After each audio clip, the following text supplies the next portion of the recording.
자, 여러분 제가 문제 하나 내겠습니다. 혹시 오늘 본문이 언제적 본문인지 혹시 아십니까?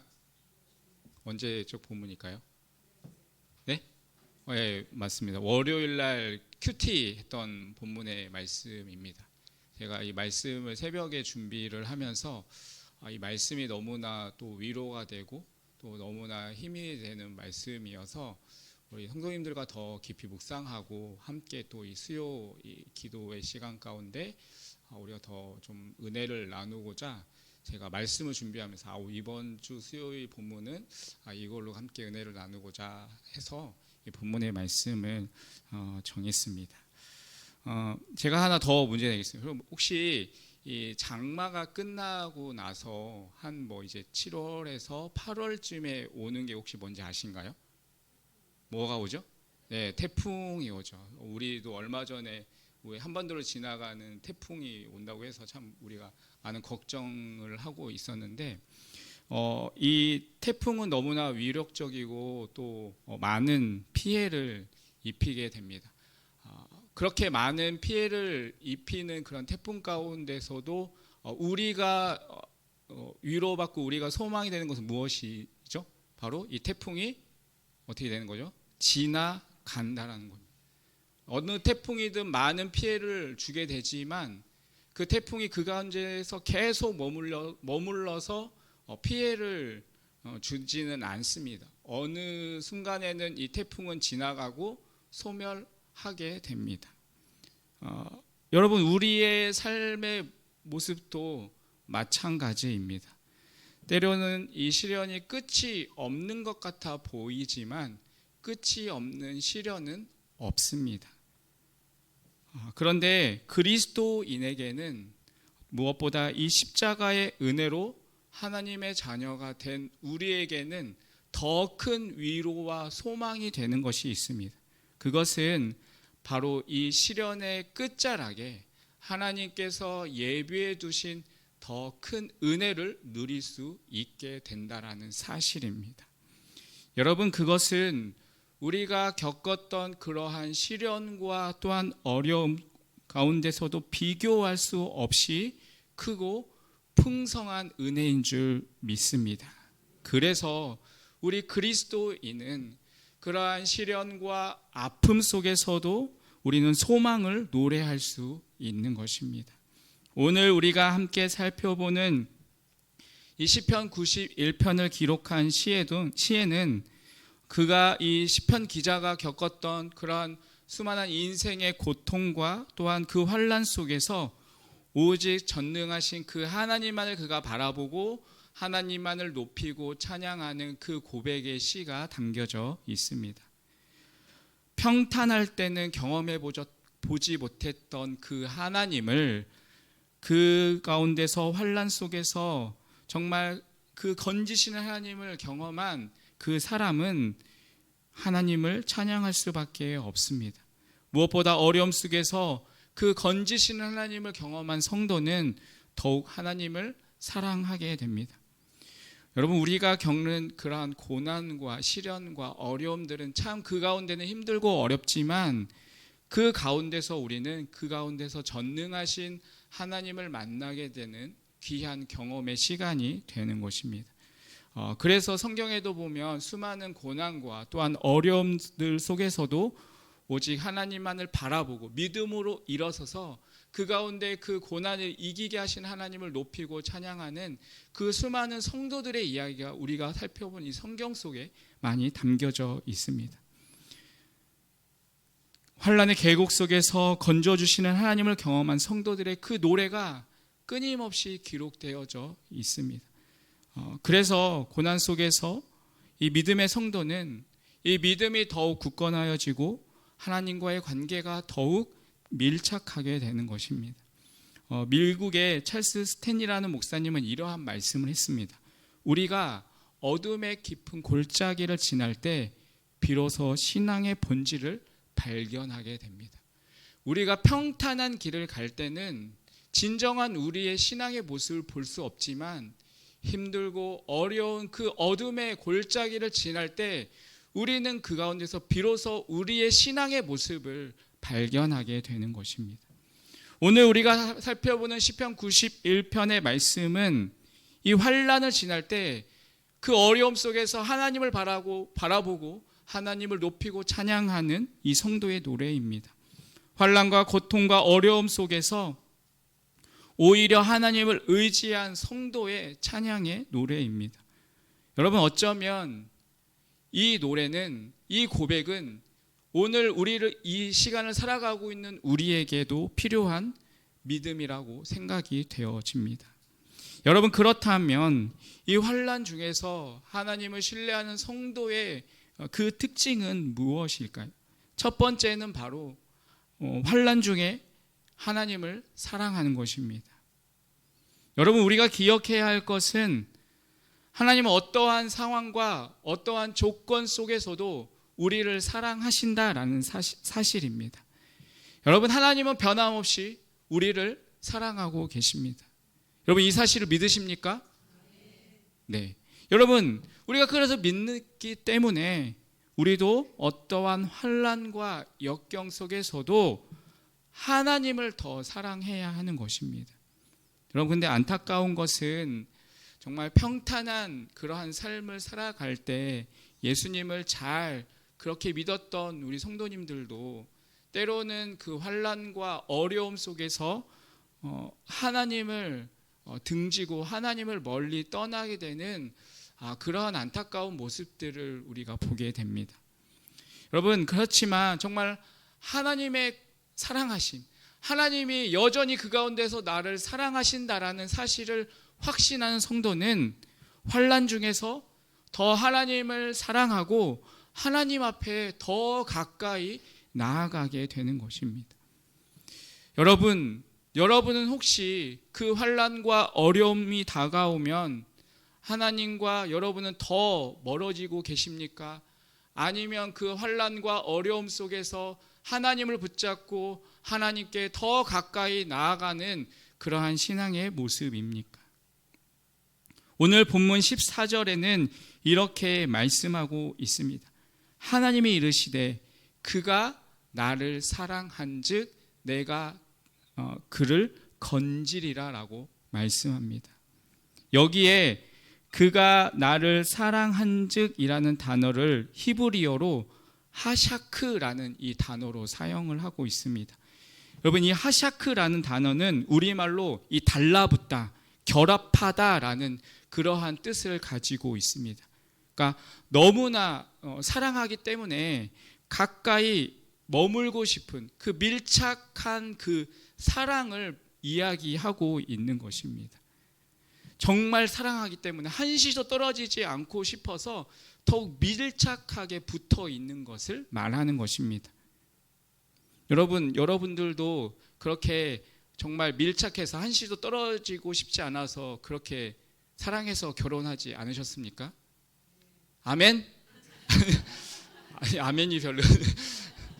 저는 사랑해서 떨어지고 싶지 않아서 그렇게 결혼했어요. 여러분, 그렇게 결혼하는 것도 남녀가 서로 사랑해서 떨어지고 싶지 않아서 함께하고 싶기 때문에 그렇게 밀착한 사랑을 가지고 결혼을 한 것입니다. 여러분, 이 하샤크라는 단어는 바로 그러한 사랑을 이야기하고 있는 것입니다. 그러니까 하나님이 말씀하시는 것, 그가 나를 사랑하지. 그러니까 내가 하나님을 그렇게 밀착하는 마음을 가지고 한시도 하나님과 떨어지고 싶지 않은 그러한 마음으로 내가 하나님을 사랑했다라는 그러한 이야기를 하고 있는 것입니다. 이 하샤크의 사랑은 정말 그러한 사랑을 하고 있는 사람은 어려움과 힘든 상황 속에서도 더 하나님을 붙잡고 하나님께 더 가까이 나아가는 그러한 삶의 모습이 되는 것입니다. 여러분, 그 모습 속에서 또한 이러한 고백이 있는 것입니다. 하나님, 지금은 내가 심히 고통스러운 그런 상황이지만, 지금 나에게 닥쳐온 이 상황이 내가 너무 버겁고 내가 감당할 수 없는 상황이지만, 하나님, 그 가운데서 여전히 나를 사랑하시는 그 하나님을 바라보고 내가 그 하나님을 의지하고 내가 하나님께 더 가까이 나아갑니다 라는 고백을 하며 하나님을 더 붙잡고 나아가는 것입니다. 여러분, 엄격히 말하면 내가 하나님께 다가가는 것처럼 보이지만 사실 누가 내 그 고난의 자리에 더 다가오고 있으실까요? 여러분, 그가 누구일까요? 바로 하나님이십니다. 여러분, 내가 하나님께 가까이 다가가는 것 같아 보이지만 사실은 하나님께서 그 고난의 자리에 나에게 다가와 주시고 찾아와 주시는 것입니다. 누가복음 15장에 보면 탕자의 비유가 있습니다. 이 탕자가 모든 것들의 삶을 이제 내려놓고 내가 그냥 이제 아버지의 품으로 가야겠다라는 고백을 하면서 이제 힘없이 이 탕자는 지쳐서 그 집을 향하여서 가고 있었습니다. 그런데 그 탕자를 아버지가 멀찌감치 보면서 그 탕자에게 다가갔다라고 말하고 있습니다.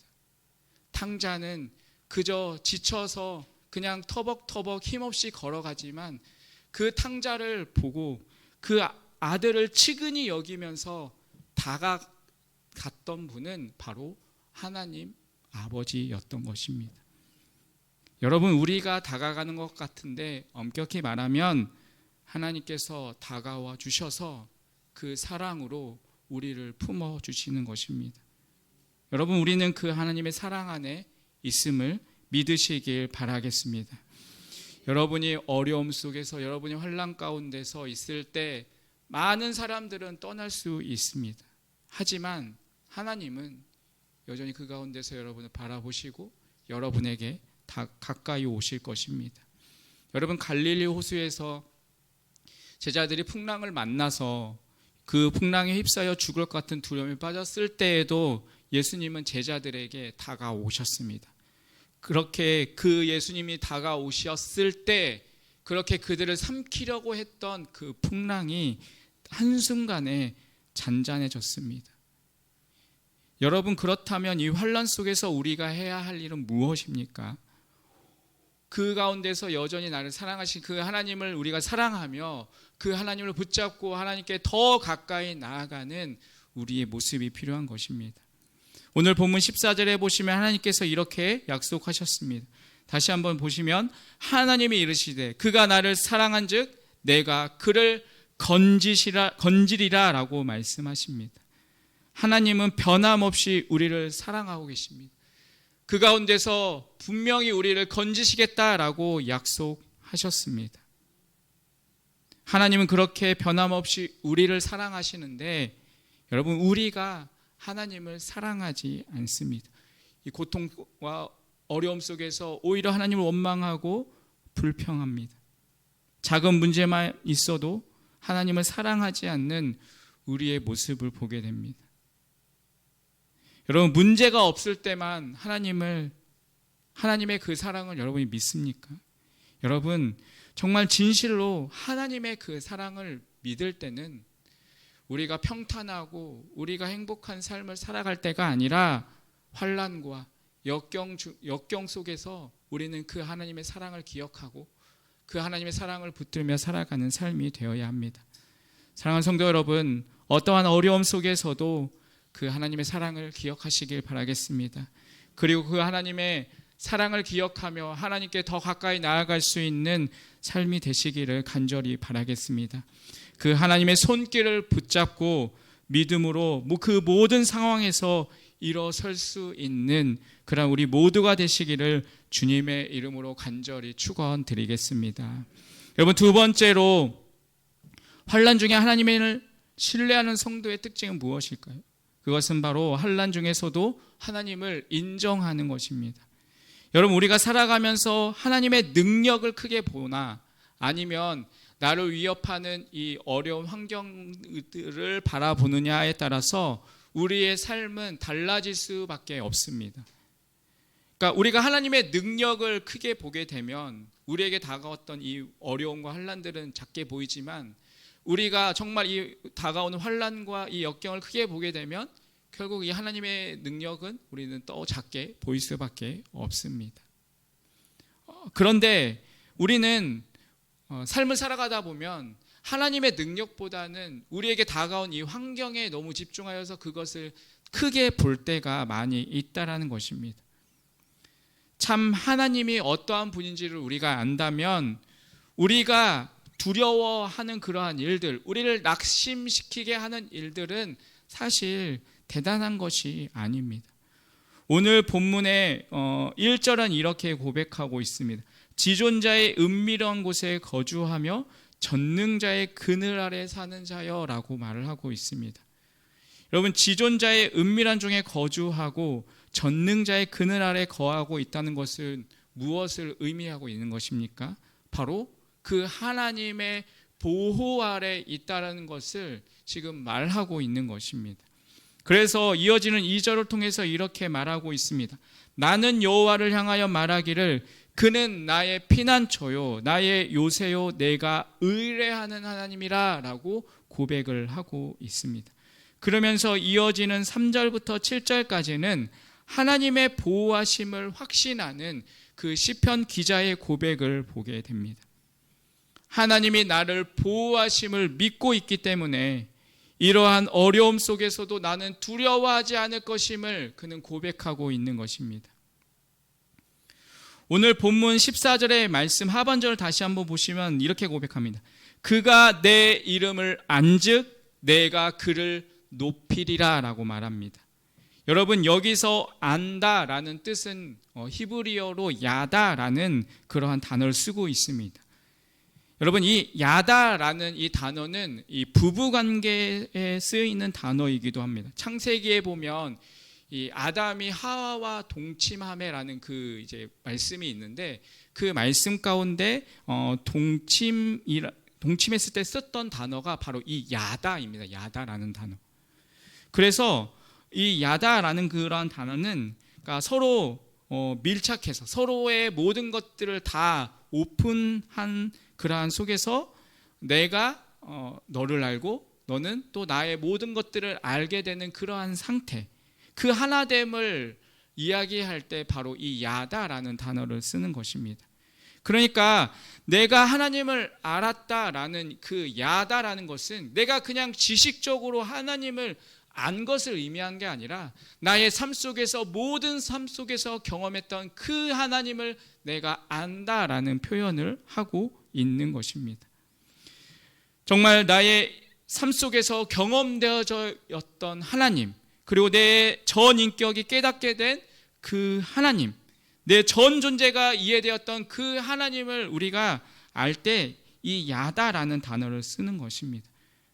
그렇게 내가 그 하나님이 어떠한 분인지를 우리가 알게 되면 우리가 겪던 이 모든 문제들은 또한 하나님의 능하신 그 손 안에 있다라는 것을 우리는 기억하게 되는 것입니다. 그렇게 우리가 하나님을 알고 하나님을 붙잡기 때문에 하나님께서는 우리의 삶을 그 가운데서 높여주시겠다라고 약속의 말씀을 하고 있는 것입니다. 여러분, 우리가 그 하나님을 정말 인격적으로 우리의 삶 속에서 전인격적인 그 하나님을 우리가 알게 된다면 우리는 저절로 우리의 삶 속에서 하나님을 인정하지 않을 수 없습니다. 그래서 하나님을 안다라는 것은 하나님을 인정하는 지식인 것입니다. 하나님이 어떠한 분인지를 내가 알기 때문에 더 이상 이러한 상황 속에서 두려워하지 않게 되는 것입니다. 말로는 하나님을 안다고 하면서 문제가 터질 때마다 하나님을 믿지 못하고 그 삶 속에서 전전긍긍하고 있다면 여러분, 이것이 어떻게 우리가 하나님을 믿는다라고 말할 수 있겠습니까?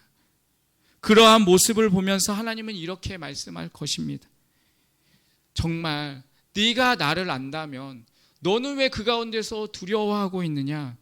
내가 정말 나를 신뢰하고 있다면 왜 거기서 낙심하고 있느냐?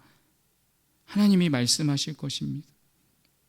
여러분, 우리가 전능하신 그 하나님 우리가 정말 알고 있다면 우리는 그 가운데서 두려워해야 하는 것이 아니라 신실하신 그 하나님을 더 붙잡고 그 하나님을 신뢰하며 이겨내야 합니다. 때로는 우리의 모든 죽음까지도 하나님의 그 전능하신 손 안에 있음을 믿고 우리는 모든 것을 다 맡길 수 있어야 하는 것입니다. 여러분, 하나님께서는 참새 한 마리 떨어지는 것조차 그 하나님의 허락이 있어야 한다라고 말씀을 하셨습니다. 여러분, 그렇다면 천하보다 귀한 우리를, 그 예수님이 십자가에 달려 피 흘리기까지 보여 그렇게 우리를 사랑하신 그 하나님께서 우리를 하나님이 또한 지켜주시지 않겠습니까? 여러분, 그 하나님을 알고 또한 그 하나님을 인정한다면 우리의 삶 속에서 원망하고 정말 불평하는 것이 아니라 그 하나님을 믿고 하나님이 원하시는 삶을 살아가야 하는 것입니다. 그래서 시편 기자 이사야가 2절을 통해서 말씀한 것처럼 그는 나의 피난처요 나의 요새요 내가 의뢰하는 하나님이라 라는 고백을 할 수 있어야 하는 것입니다. 그 하나님을 어떠한 분인지를 내가 알고 그 하나님을 인정하게 되니까 이러한 고백을 할 수 있는 것입니다. 여러분은 정말 이러한 고백을 하고 계십니까? 아멘. 여러분이 정말 그 하나님을 알고 여러분의 삶 속에서 정말 이 시편 기자의 이 2절의 고백처럼 여러분도 그러한 고백을 할 수 있기를 바라겠습니다. 여러분 14절의 말씀을 다시 한번 보면 그가 내 이름을 안즉 내가 그를 높이리라 라고 말씀하고 있습니다. 성도 여러분, 잊지 마십시오. 우리에게 가장 안전한 것은 전능하신 하나님의 품 안입니다. 그 하나님을 신뢰하며 살아갈 때 하나님은 여러분을 품어주시고 여러분을 지켜주실 것입니다. 여러분, 창세기에 보면 요셉이라는 인물이 있습니다. 이 요셉이 형들에게 인신매매 당해서 노예로 팔려가서 이제 애굽의 종으로 이제 종살이를 하게 됩니다. 여러분, 이 일이 얼마나 정말 기가 막힌 일입니까? 어떻게 하나님이 보호하시고 또 전능하신 그늘 아래 있는 사람이 어떻게 이러한 일들이 일어날 수 있겠습니까? 그런데도 성경에 보면 이 요셉을 향하여 형통하였다라고 말을 하고 있습니다. 창세기 39장 2절에 보면 이렇게 말씀합니다. 여호와께서 요셉과 함께 하심으로 그가 형통한 자가 되어라고 말하고 있습니다. 그 가운데도 힘들고 억울한 상황인데 요셉이 또 열심히 종이 되어서 섬기고 있는데 억울하게 또 누명이 씌어서 감옥에 갇히게 되었습니다. 여러분, 얼마나 비참한 그러한 일입니까? 그런데도 성경에 보면 여전히 요셉이 형통한 삶이라고 고백합니다. 창세기 39장 23절에 보면 여호와께서 그를 범사에 형통하게 하셨더라라고 말씀하고 있습니다. 여러분, 어떻게 정말 애굽의 종으로 팔려가서 종살이를 하고 있고 형들에게 그렇게 배반을 당하고 또 자신이 섬겼던 그러한 주인의 삶 속에서 억울한 누명이 씌어서 옥살이를 하고 있는데 여러분, 어떻게 이것이 형통한 삶이라고 할 수 있겠습니까? 어째서 성경은 이것이 형통하다라고 말하고 있을까요? 여러분, 우리가 생각하는 형통과 성경에서 말하는 형통의 기준이 다르기 때문입니다. 여러분, 우리가 형통하다라고 하면 무엇을 생각합니까? 여러분, 형통이라고 하는 것 뭐라고 생각하십니까? 뭐죠? 돈 많아지고 돈 많이 벌고 막힘이 없이 뚝뚝 흘려서 쭉쭉 가는 그러한 인생, 뭐 안전한 것, 뭐죠? 그렇죠. 그래서 돈 많이 벌어서 뭐 자기가 원하는 뭐 이제 직장이면 직장에 잘 들어가고 뭐 좋은 높은 지위를 얻고 그러한 것이 우리는 형통한 것이다라고 말하고 있습니다. 그런데 성경의 기준은 다릅니다. 성경은 어떤 때 형통이라고 하느냐? 바로 하나님과 함께하는 사람을 형통하다라고 말하고 있습니다. 여러분, 그래서 요셉이 형통한 것입니다. 우리의 인간적인 눈으로 봤을 땐 전혀 형통한 것처럼 보이지 않지만 그 삶 속에서 하나님이 함께하고 계시기 때문에 요셉은 형통한 삶이 될 수 있었던 것입니다. 성경은 하나님이 정하신 목적지를 향하여서 한 걸음 한 걸음 그 걸음을 향하여서 다가가는 경우에 형통하다라고 말하는 것입니다. 요셉이 지금 비록 인신매매 당하여서 애굽의 종살이를 하게 되었고 또 억울한 누명을 씌어서 감옥살이를 하고 있었지만 요셉의 삶은 하나님이 정하신 그 애굽의 총리가 되기 위해서 한 걸음 한 걸음 그 걸음을 걸어가고 있었기 때문에 결국에는 야곱의 가족들을 구원하고 7년의 기근이 있을 때 주위의 사람들을 다 먹이고 살리는 그러한 일들을 감당하게 하려고 하나님께서 정하신 그 목적지를 향하여서 요셉이 걸어가고 있었기 때문에 그 삶은 형통한 삶이었던 것입니다. 여러분, 분명히 기억해야 할 것은 나의 어떠한 삶 속에서도 그 전능하신 함께 하시는 하나님을 우리는 기억해야 한다는 사실입니다. 여러분, 도무지 해결이 되지 않을 것 같은 그러한 순간 속에서도, 도무지 끝날 것 같지 않은 그러한 상황 속에서도 우리가 기억해야 할 것은 여전히 그 가운데서도 하나님은 나와 함께하고 계신다는 사실입니다. 사랑하는 성도 여러분, 그 사실을 기억하시길 바라겠습니다. 그 하나님을 인정하시길 바라겠습니다. 그리하여서 그 하나님을 붙잡고 그 하나님을 인정함을 통하여 어떠한 상황과 어려움 속에서도 믿음으로 이겨 나아갈 수 있는 우리 모두가 되시기를 주님의 이름으로 간절히 축원드리겠습니다. 여러분, 마지막으로 환난 중에 하나님을 신뢰하는 성도에게는 어떠한 특징이 있습니까? 그것은 바로 환난 중에도 하나님을 간구하는 것입니다.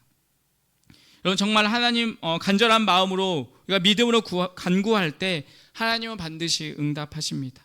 그 응답의 때와 방법은 하나님께 속한 것이기 때문에 우리는 하나님께 맡기고 우리는 믿고 간구해야 하는 것입니다. 여러분, 다니엘이 자신을 함정에 빠뜨리려고 하는 대적들의 계획을 알고도 늘 하던 대로 예루살렘을 향하여서 창문을 열고 하루에 3번씩 기도를 합니다. 여러분, 생각해보면 다니엘은 자기가 기도하는 것이 노출이 되면 적들에게 빌미가 되어서 자신이 죽을 줄 분명히 알고 있었습니다. 여러분, 그것을 안다면 당연히 창문을 닫고 은밀하게 그렇게 기도해야 하는데, 오히려 다니엘은 창문을 열고 활짝 열고 기도를 합니다. 다니엘은 기도하는 삶이 자신을 위험에 빠뜨릴 수 있다는 것을 알았지만 동시에 자기가 그렇게 기도해야지만 이 대적들의 위협으로부터 건지시는 하나님의 은혜를 입게 된다는 것을 알았던 것입니다. 그렇기 때문에 그런 위협과 어려움 속에서도 다니엘은 기도했던 것입니다. 여러분, 이것은 선택의 문제입니다. 내가 하나님을 경배하는 일 때문에 내가 고난을 받을 것인가, 아니면 정말 그렇게 내가 고난을 받더라도 경배하는 삶, 이 하나님을 붙잡고 나아가는 이 삶을 포기하지 않고 그 가운데서 나를 능히 건지시는 그 하나님을 의지하며 살 것인가. 여러분, 이것은 성도로서 결단의 문제입니다. 기도하다가 위기에 빠질 것인가, 아니면 그래도 기도해서 이 위기를 내가 벗어날 것인가. 다니엘은 그 가운데서 하나님께 기도하기를 결단했습니다. 그리고 그 가운데서 하나님의 건지심을 경험하게 되었습니다. 여러분, 이 다니엘과 같은 믿음이 우리에게도 필요합니다. 더욱이 우리가 살아가는 이 시대 가운데 더욱 이러한 믿음이 우리 가운데 필요합니다. 그래서 우리는 기도하면 응답하시는 이 하나님에 대한 절대적인 그 믿음을 가지고 우리는 그 어느 때보다 더 깨어서 하나님께 기도해야 하는 때입니다. 여러분, 오늘 본문 15절에 이렇게 기록하고 있습니다. 그가 내게 간구하리니 내가 그에게 응답하리라. 여러분, 이것은 주님의 약속입니다. 여기서 간구라는 단어는 지속적으로 기도하는 것을 말하고 있습니다. 여러분, 우리가 언제까지 기도해야 할까요? 언제까지 기도해야 될까요? 네. 응답 받을 때까지. 응답 받을 때까지 우리는 기도해야 합니다. 그리고 간구하는 그 성도가 믿음을 가지도록 도와주시고 하나님께서는 그 응답의 역사를 깨닫도록 역사하실 것입니다. 그리고 하나님께서는 반드시 그 성도의 간구를 들으시고 또한 응답하실 것입니다. 오늘 본문에도 약속하고 계시지 않습니까? 그가 내게 간구하리니 내가 응답하리라 라고 약속의 말씀을 하셨습니다. 그렇기 때문에 우리 성도는 정말 그 약속을 믿고 하나님께 믿고 간구하는 삶이 되어야 합니다. 그래서 우리는 기도할 때 그냥 혼자만 기도하듯이 그냥 나의 간구만 쏟아내는 기도만을 하는 것이 아니라 그 자리에 내가 기도하고 나서 잠시 동안 침묵하면서 하나님이 나에게 또한 어떠한 말씀을 하시는지 우리가 묵상하는 그 하나님의 세밀한 음성을, 그 나의 마음을 만져주시는 하나님의 그 손길을 우리가 느끼는 것. 그래서 그 가운데서 하나님의 임재 앞에 잠시 동안 또 머물러 있는 그러한 기도도 필요합니다. 그래서 여러분, 우리가 기도할 때 그냥 우리가 쏟아내는 기도만 하는 것이 아니라 우리가 하나님 앞에 쏟아놓고 그 가운데 한 몇 분 동안은 그 가운데서 하나님이 또한 나에게 주시는 그 마음, 그 기도가 무엇인지, 그 하나님의 말씀이 무엇인지를 우리는 또한 깨닫는 기도도 필요한 것입니다. 여러분, 시편 34편 4절은 이렇게 고백합니다. 내가 여호와께 간구하매 내게 응답하시고 내 모든 두려움에서 나를 건지셨도다. 여러분, 하나님께 간구하면 하나님은 반드시 응답하십니다. 모든 환난을 이기도록 도와주십니다. 그리고 마침내 승리하게 하실 것입니다. 그래서 우리는 그 어느 때보다 은혜의 보좌 앞에 힘써 나와 기도해야 할 때입니다. 그렇기 때문에 우리는 더 무릎 꿇고 하나님께 기도해야 합니다. 그래서 기도가 우리의 삶의 중심이 되어 모든 것들을 또한 하나님께 간구하며 나아가는 그러한 모습이 되어야 합니다. 그래서 이 교회가 기도의 처소가 되어야 하는 것이고 우리의 가정도 기도의 처소가 되어야 하는 것입니다. 여러분, 토마스 브룩스라는 분은 이렇게 말씀하셨습니다.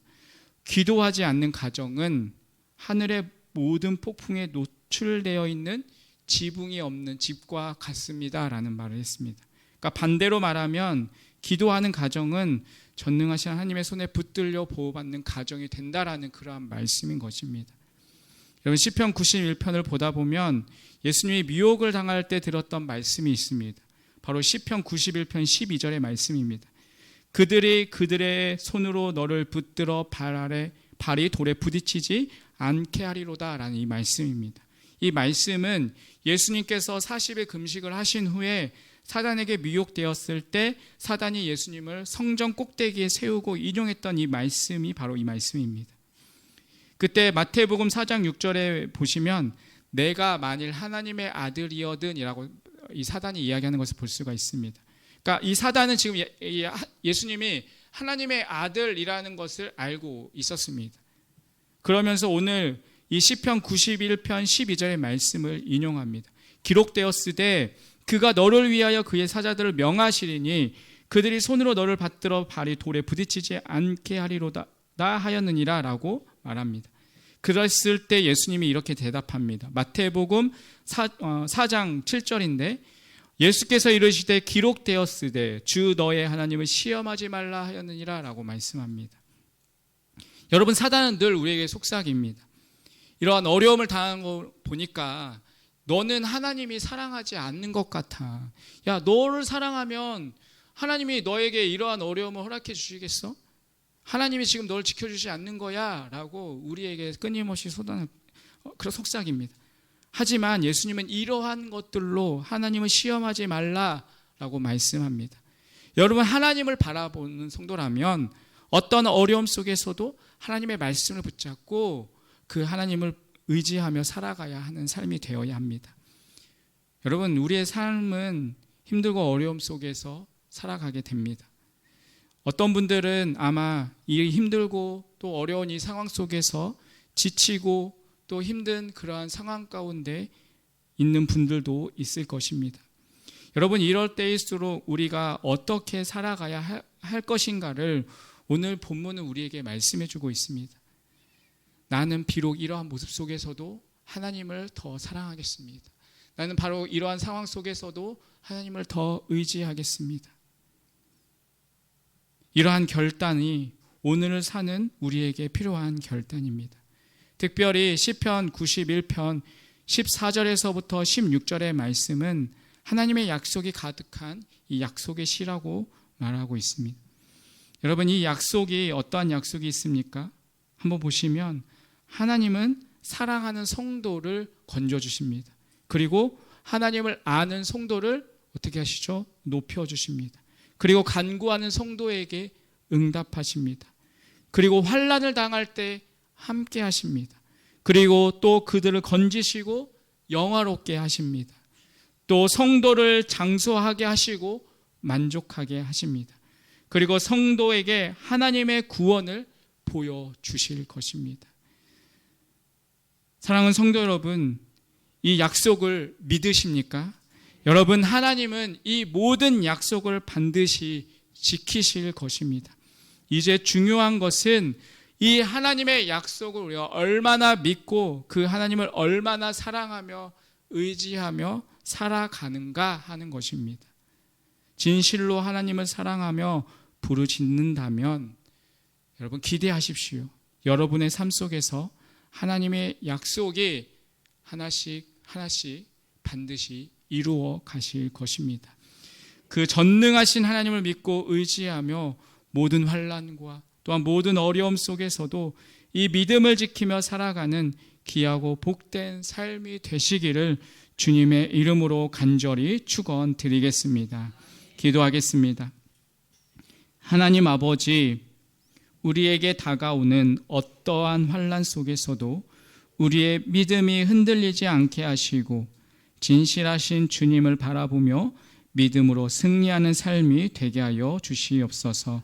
그 주님의 그늘 아래 거하는 우리의 삶이 되게 하여 주시옵소서. 예수님의 이름으로 기도합니다. 아멘.